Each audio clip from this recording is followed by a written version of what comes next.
If somebody could grab the door, that would be awesome. So tonight, like I said, we're going to talk about reframing Jesus. And what I love is that it's, you know, the week after spring break, it's kind of like the fun family moment we're here. And so we're going to have a good time just discussing it and looking at what does it mean to understand who Jesus is in the context of the Easter season.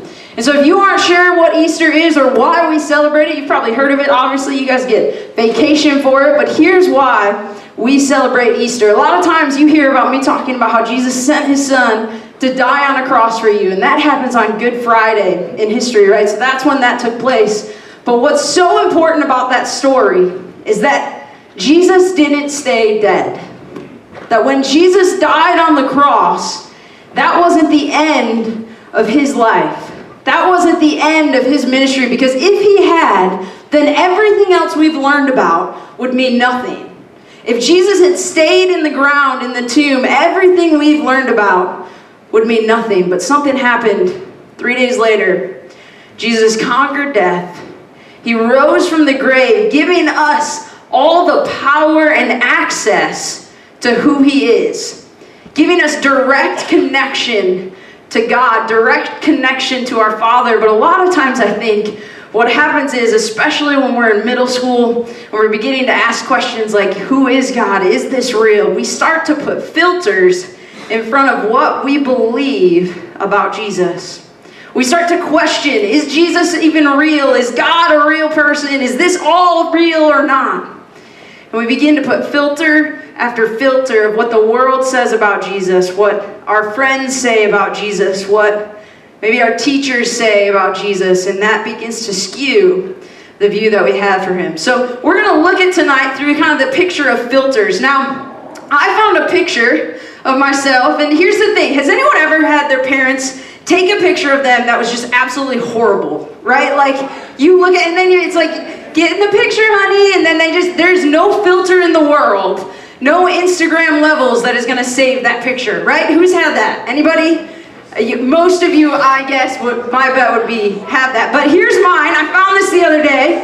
This right here, yes, this is baby Caitlin. Now, this is the only time, oh, there it is on the back, too. Oh, take that down. Jeez. It's too big of a picture of baby Caitlin. So here's me. This is the only time you will probably ever see me in a dress, ever. This was my Easter dress. And I don't know, my mom found this picture the other day and put it on Facebook. Okay, so that you guys are going to find out when you get older and your parents get like reminiscent, right? There's that day where they start thinking like, oh, remember when? And then they post pictures like this and tag you in them. And all of your friends are like, what the heck is that? So this is me. And when I saw that come up on my Facebook feed, I texted my mom. I was like, Mom. And you guys heard when my mom got mad at me for my report card last week. Well, this was like the mom Caitlin voice. I was like, Mary, that's my mom's name. I'm like, what are you doing? Now, I could show you other ones because she didn't stop with one picture. She put up like 10 photos that she found cleaning out the family photo albums. And they just got worse and worse and worse. But here's the thing about this picture.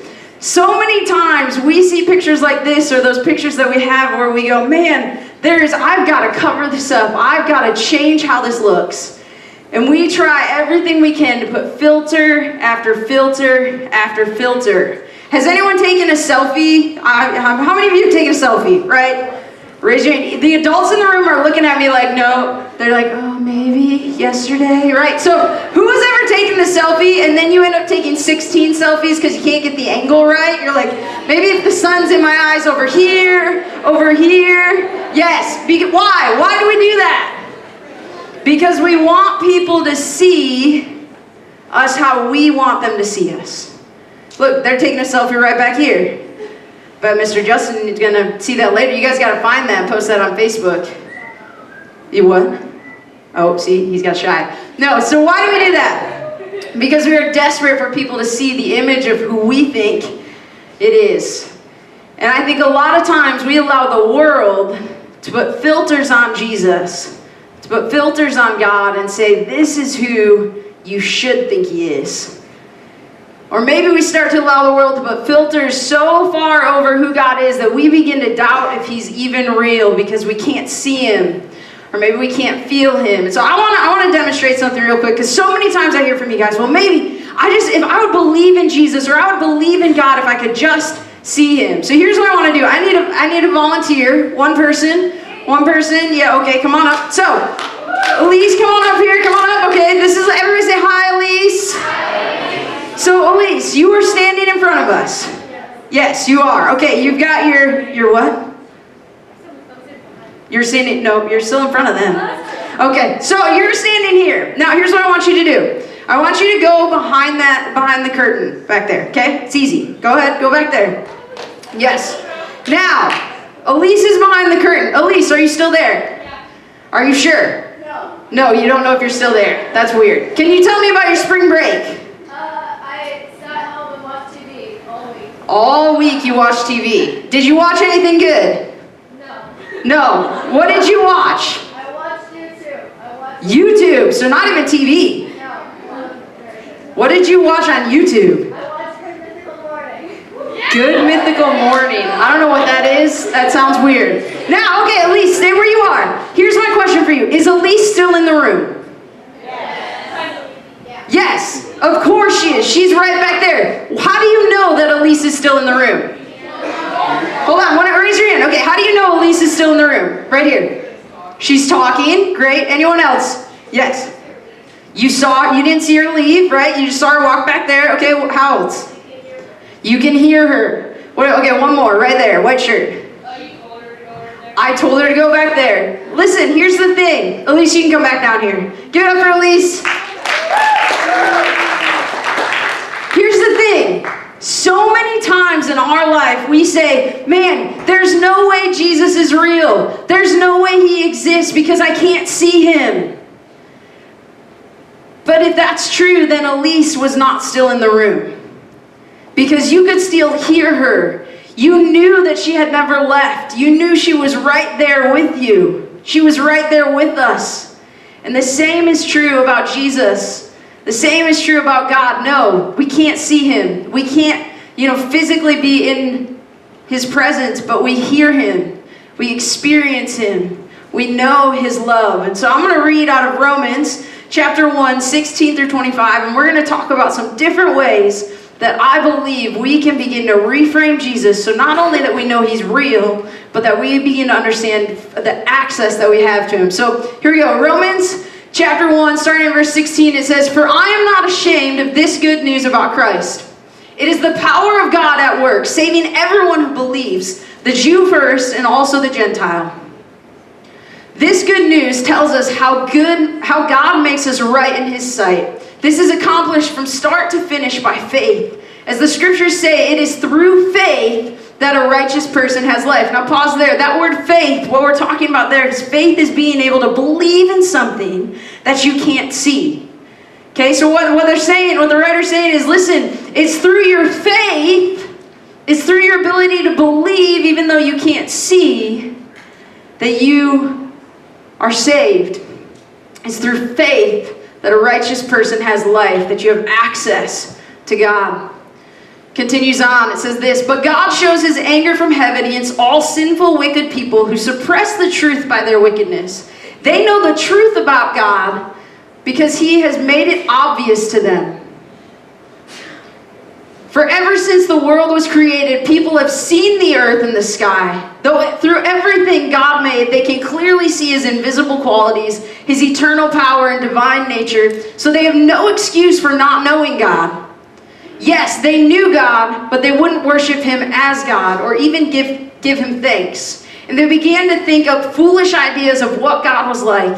As a result, their minds became dark and confused." What's happening here is he's saying, listen, as they knew who God was. This entire year we've learned about who God is. You guys know about him. You've seen him. But then what happens? They began to think up foolish ideas of what God was like. They began to put filters in front of what they knew God was. As a result, their minds became dark. Claiming to be wise, they instead became utter fools. And instead of worshiping the glorious, ever-living God, they worshipped idols made to look like mere people and birds and animals and reptiles. What's happening here is the people are saying, man, we don't know this God. We can't see him. So we're going to make physical representations. We're going to worship things that look like people and birds and animals and reptiles, because then we have something we can actually hold on to. There's another filter in front of who Jesus is. They want to be able to see him. He continues. So God abandoned them to do whatever shameful things their hearts desired. As a result, they did vile and degrading things with each other's bodies. They traded the truth about God for a lie. So they worshipped and served the things God created instead of the Creator himself, who is worthy of eternal praise. There's so much power in this verse where it says, so they worshipped and served the things God created instead of the Creator himself. How many times in our lives do we worship the things that God has created rather than the Creator?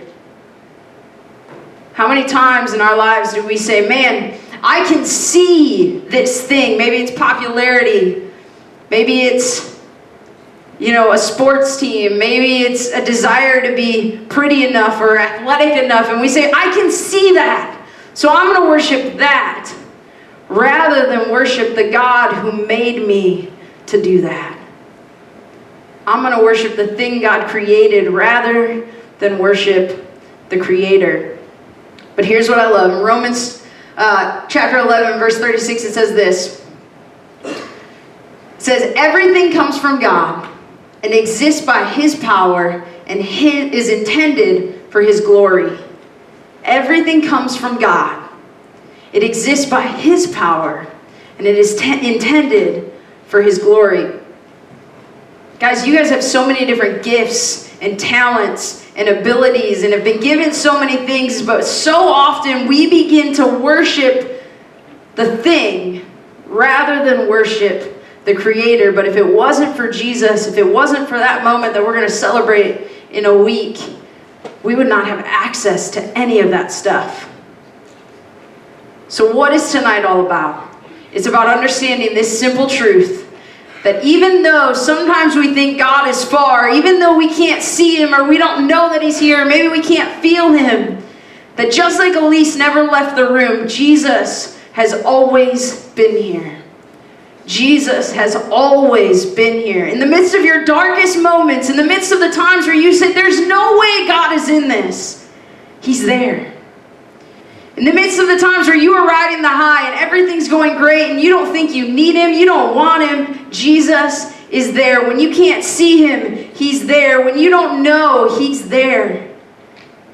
Guys, if you get nothing else from tonight, I want you to rip off the filter that says Jesus isn't real, because you don't know what he looks like or haven't been with him. Because listen, you have complete access and he is 100% real, and all you have to do is have faith and believe in something that you cannot see. So here's what we're going to do. We're going to do something unique. I want you guys, you're sitting with your small group, so right where you are, you are going to clump up for a few minutes. We'll give you about probably 5 to 10 minutes.